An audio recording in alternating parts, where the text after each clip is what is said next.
দাও। আমার বাবা আমাকে রাখতে চাইতেছে না, যেহেতু আমার বিয়ে হয়েছে তারা কি আমাকে ভরণ পোষণ দেবে? ওই মানুষটা, ওই পাষণ্ড মানুষটা আমার সাথে এখন টোটালি যোগাযোগ করতেছে না, মানে কন্ট্যাক্ট সব থেকে দিয়ে অফ করে দিছে।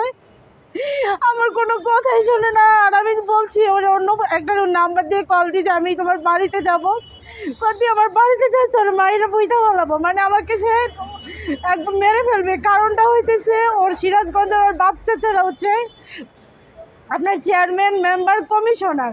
সেই বই আমি ওইখানে যাওয়ারও সাহস পাই না, যদি আমাকে মেরে ফেলে। তার জন্য আমার নাম হচ্ছে নূর নাহার। আমি আসছি হচ্ছে গাজীপুর থেকে, গাজীপুর বনমালা থেকে। আচ্ছা, কি কারণে আসেন প্রেস ক্লাবের সামনে? প্রেস ক্লাবে আসার কারণ হচ্ছে আমার হাজব্যান্ডকে নিয়ে আমার ঝামেলা চলতেছে, তার জন্য আমার আসা। সবচেয়ে বড় কথা হইতেছে ওনার সাথে আমার সম্পর্ক হচ্ছে 4 বছরের। বিয়ে হয়েছে আপনার 7 মাস চলতেছে, আর 1 মাস ধরে ওর সাথে আমার এখন যোগাযোগ নেই, টোটালি অফ। আচ্ছা, কি কারণে যোগাযোগ হচ্ছে না ওনার সাথে? যোগাযোগ কী কারণে হচ্ছে না, কারণটা সবচেয়ে বড় কথা হইতেছে ও আর আমি প্রেম করে আমরা বিয়ে করছি। ওর ফ্যামিলি জানে না, বাট আমার ফ্যামিলি জানে। 6 মাস ঠিকঠাক ভালোই ছিল। আমি ওরে বলতেছি আমি যাতায়াত করে আমরা সংসার না, মানে এইভাবে যাতায়াত করে আমরা সংসার না করি, তুমি একটা রুম নাও আর আমরা ওখানে যে আমরা রুম ভাড়া নেই, ওখানেই থাকি। ওরে আমি ও বলতেছে তুমি আসো যাও, মাসে 1-2 বার আসলেই তো হবে, আলাদা রুম নেওয়া লাগবে না। পরে আমি বলতেছি আমি বিয়ে করছি তো সংসার করার জন্য, আমি যদি আমার বাবার বাড়িতেই থাকি তাহলে তো হবে না। বিয়ে হওয়ার পরে আমার বাবা আমাকে রাখতে চাইতেছে না, বারবার বলতেছে তুই কবে যাবি, তুই কবে যাবি। এটা সবাই জানি, বিয়ের পরে কোনো মেয়েকে তার বাবা মা রাখতে চায় না। আমি ওর সাথে বিয়ে করছি সংসার করার জন্য, আমি আমার বাবা মার কাছে থাকার জন্য না। আর ওর সাথে আমার রাগারাগি সবচেয়ে বড় কারণ হইতেছিল আমি প্রেগনেন্ট হয়ে গেছিলাম। ও বাচ্চাটা নেবে না কেন, ওর ঘরে 2টা মেয়ে আছে। আচ্ছা, আপনার সামনে আগে সংসার ছিল? হ্যাঁ, ওর বিয়ে হয়েছে, বউর সাথে নাকি ওর কোনো সম্পর্ক নাই, বউ এক জায়গায় থাকে, ওর মেয়েগুলো নাকি ওর বাসায় থাকে, মানে সিরাজগঞ্জ। কিন্তু বিয়ের পরে আস্তে আস্তে জানতে পারলাম যে ওর বউ আছে, বাচ্চা আছে, সব ঠিকঠাক আছে। আমি এখানে কেন, আমি কেন? তাহলে আমার লাইফটা নষ্ট করার কি দরকার ছিল? আমি অনেক হাতে পায়ে ধরছি, তুমি আমার খরচ চালানো, মানে আমার কোনো খরচ দেওয়া লাগবে না, তুমি খালি আমাকে আলাদা রাখো, আমারটা আমি খাবো, তোমারটা তুমি খাবো, বাট আমাকে এখান থেকে নিয়ে যাও, আমার বাসা থেকে আমার নিয়ে যাও। আমার বাবা আমাকে রাখতে চাইতেছে না, যেহেতু আমার বিয়ে হয়েছে তারা কি আমাকে ভরণ পোষণ দেবে? ওই মানুষটা, ওই পাষণ্ড মানুষটা আমার সাথে এখন টোটালি যোগাযোগ করতেছে না, মানে কন্ট্যাক্ট সব থেকে দিয়ে অফ করে দিছে। আমার কোনো কথাই শোনে না। আর আমি বলছি ওর অন্য একটা নাম্বার দিয়ে কল দিয়েছে, আমি তোমার বাড়িতে যাবো। কদি আমার বাড়িতে যাই তোর মায়েরা বইতে বলাবো, মানে আমাকে সে একদম মেরে ফেলবে। কারণটা হইতেছে ওর সিরাজগঞ্জের ওর বাচ্চা ছাড়া হচ্ছে আপনার চেয়ারম্যান, মেম্বার, কমিশনার। সেই বই আমি ওইখানে যাওয়ারও সাহস পাই না, যদি আমাকে মেরে ফেলে।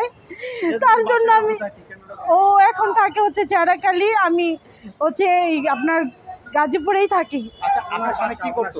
ও জব করে, কি জানি ফেব্রিক ফ্যাক্টরির ম্যানেজার আর কি, জব করে। যে রিলেশনে ছিলেন 4 বছর, আপনি জানতেন না যে তার আগে একটা সংসার ছিল? ওর সংসার মানে বিয়ে হয়েছে, যে বউর সাথে কোনো সম্পর্ক নেই এটা জানি। বউ আপনার অসুস্থ বলছে, বউ অসুস্থ, বউর সাথে ওর কোনো মানে কোনো দিক দিয়ে আন্ডারস্ট্যান্ডিং ভালো না আর কি। ওর বউ থাকে হচ্ছে বাবার বাড়ি, অসুস্থ, মানে বিছানায় পড়া একদম টোটালি। তো এমন একটা মানুষকে কে না বিয়ে করবে? আর অন্য সব দিক দিয়েই ভালো দেখছি, কিন্তু বিয়ের পরে ওর আসল রূপটা বের হয়ে গেছে যে ওর কিরকম। সিরাজগঞ্জের বাসা, এগুলো সব কিছু আমার কাছে আছে, লিখিত আছে। তো এখন আপনি কি চাচ্ছেন, বা হচ্ছে বিয়ের পর উনি কি আপনার সাথে প্রতারণা করছে, বা আগে থেকে প্রতারণা করেছে কিনা? আগে থেকে কোনো প্রতারণা করে নাই। বিয়ের পরে আমি যখন বেবি নিছি সেটা আমাকে রাখতে দেয় নাই। তারপরে আপনার ওর বাড়িতে যাইতে চাইতেছি, ওরে নিয়ে আমি আলাদা সংসার করতে চাইতেছি। টোটালি না, এখন তো আমাকে সব জায়গা থেকে ব্লকই করে দিছে। আমার সাথে কোনো কন্ট্যাক্টই করে না, সে কোনো কন্ট্যাক্টই করে না। তাহলে তুমি যে আমার সাথে বিয়ে করছো, সম্পর্ক করছো এতদিন, তো কেনই বা করছো এগুলোর মানেটা কি? আমার যদি ভালোই না লাগে, তুমি যদি চইলাই যাও তাহলে আমাকে বাইরে ফেলাই চলে যাও, আমার কোনো আফসোস থাকবে না। সে আমাকে মেরে ফেলে আমার কোনো আফসোস থাকবে না, কিন্তু সে আমাকে ফালাই কেন চলে গেছে? রেজাউল করিম, উনি হচ্ছে আপনার ফেব্রিক ফ্যাক্টরি ম্যানেজার, জব করে আর কি, জব করে। হ্যাঁ জানতাম সে বিবাহিত, কিন্তু তার বউ নাই। যে মানুষের বউ নেই তাকে কে না বিয়ে করবে? আমার মতো আরও, আমি যদি না করতাম আরও 10টা মেয়ে অবশ্যই করতো, কেউ না কেউ তো করতো। আর সবচেয়ে বড় কথা হইলো মানে ওর প্রতি আমি এতটা মায়ায় পড়ে গেছি, যেটা আমি এখন তোরই, ও যে আমাকে এত টর্চার করছে, মেন্টালি টর্চার যেটাকে বলে, তারপরে আমি ওরা কোনো রকমে বলতে পারতেছি না।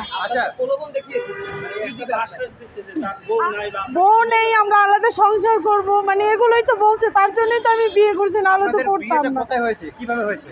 বিয়ে আমরা করছি হচ্ছে আপনার চেরাকালিতেই করছি, কিন্তু সবচেয়ে বড় কথা হইলো ও আমাকে নিয়ে কেন খাবে না? ওর যদি বউ বাচ্চাই থাকে তাহলে আমার সাথে কেন আসলো?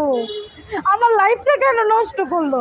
আর ওর বাড়িতে যে যদি উঠবো তাহলে আমাকে মাইরা ফেলবে, হুমকি দিতেছে। আপনার কাছে কি বিয়ের কাবিননামা আছে? আমার কাছে কিছু নেই, সব কিছু ওর কাছে আছে। আচ্ছা,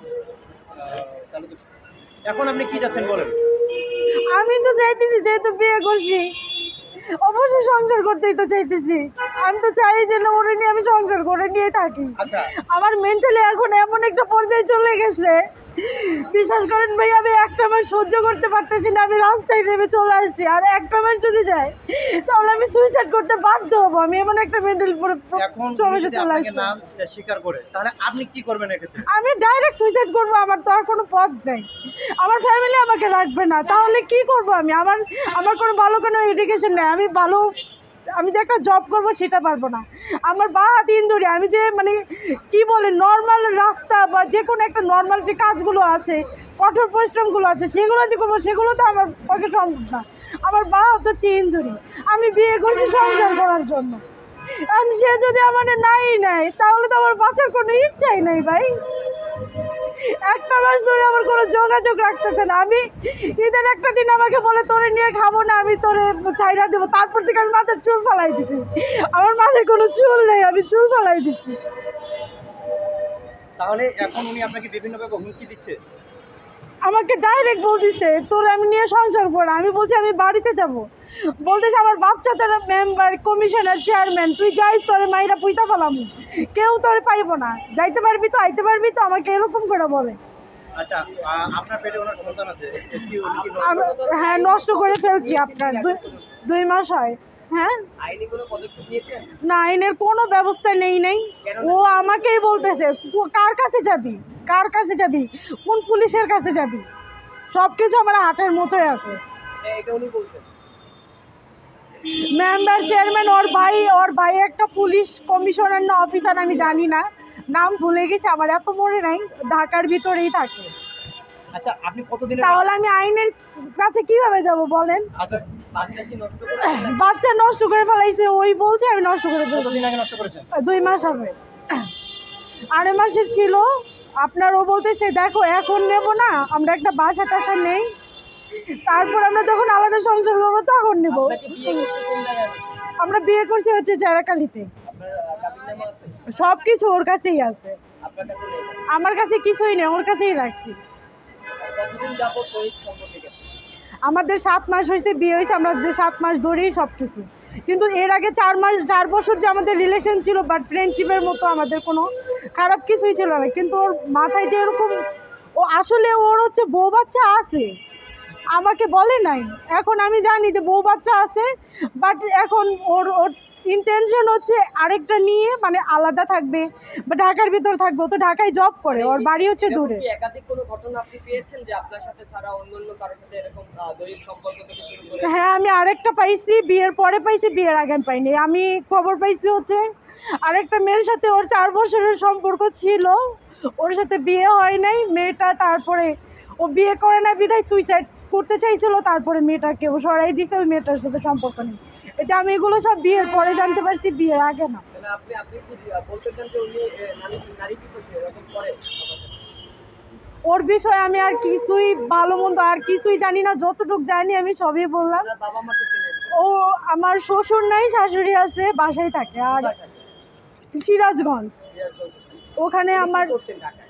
ঢাকায় এখনো জব করতেছি, স্টিল নাও জব কোন করতেছি। কোম্পানিতে জব করে? কোম্পানি তো আমি জানি না, বাট আপনার কোম্পানি জানি না, বাট ও ফ্যাব্রিক ফ্যাক্টরি ম্যানেজার, এটা জানি, এত কিছু জানি না আমি। আচ্ছা, ওনার সাথে আপনার কোনো ছবি আছে? ছবি নেই, সামান্য একটা ভিডিও আছে, ছবিগুলো নেই আর কি। রুমের ভিতরে ছিলাম, টুকটাক কিছু ভিডিও আছে। আচ্ছা, ঠিক আছে। আপনার সাথে সম্পর্ক হয়েছে কিভাবে? বড় হয়েছে উত্তরাতে, আর আপনার গত 4 বছর ধরে আমার বাবা বাড়ি করছে গাজীপুরে, ওখানে আমি চলে গেছি। উত্তরা থেকে আমার পরিচয়, আমি উত্তরায় হাঁটাহাঁটি করতাম, মানে যেমনি হোক ও উত্তরায় থাকতো, তখন আর কি পরিচয় হয়ে গেছে। তারপর থেকে আর কি ভালো ফ্রেন্ডশিপ, গুড ফ্রেন্ডশিপ, তারপর থেকে লং টাইম আর কি। আচ্ছা, ঠিক আছে।